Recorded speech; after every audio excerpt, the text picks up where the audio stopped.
मॅडमला जाऊन आम्ही भेटून निवेदन दिलं. असं जरी माझ्या मुलाचा खून होऊन 1 महिना होऊन गेला तरी अद्याप आरोपी प्रसाद रोचकरी अजून अटक झालेला नाही. तरी त्याला पकडण्यास टाळाटाळ होत असल्याची मला संशय आहे. तरी आज मॅडमला भेटून आम्ही सांगितलं की लवकरात लवकर त्याला अटक करा.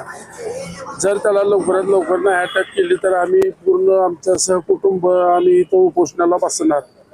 त्यांनी मॅडमने आम्हाला असं सांगितलं की आम्ही चौकशी चालू आहे आणि लवकरात लवकर त्याला अटक करू असं म्हणलेले आहेत त्यांनी.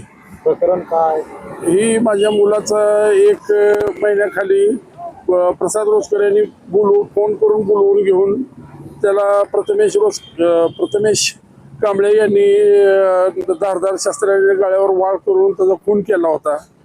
एक आरोपी अटक आहे सध्या कांबळे, पण प्रसाद रोचकर अद्याप अटक नाही.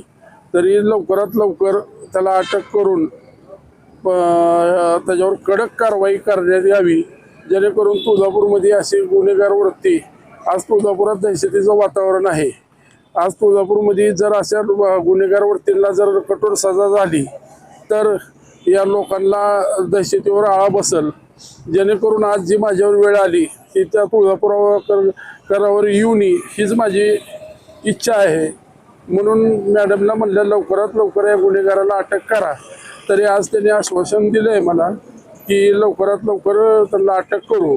नाही जर केली तर आम्ही तो उपोषणाला बसायचं ठरवलेलं आहे.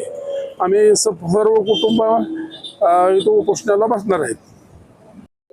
भेट घेतली काय मागणी? मागणी माझ्या मुलाला न्याय पाहिजे. मला जो आरोपी सध्या मुकाट फिरते त्याला ताबडतोब अरेस्ट करा.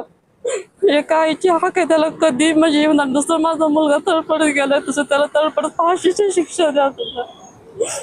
काय मिळालं माझ्या मुलाला तिथं बोलवून त्याचा लगेच खून करून मला न्याय पाहिजे.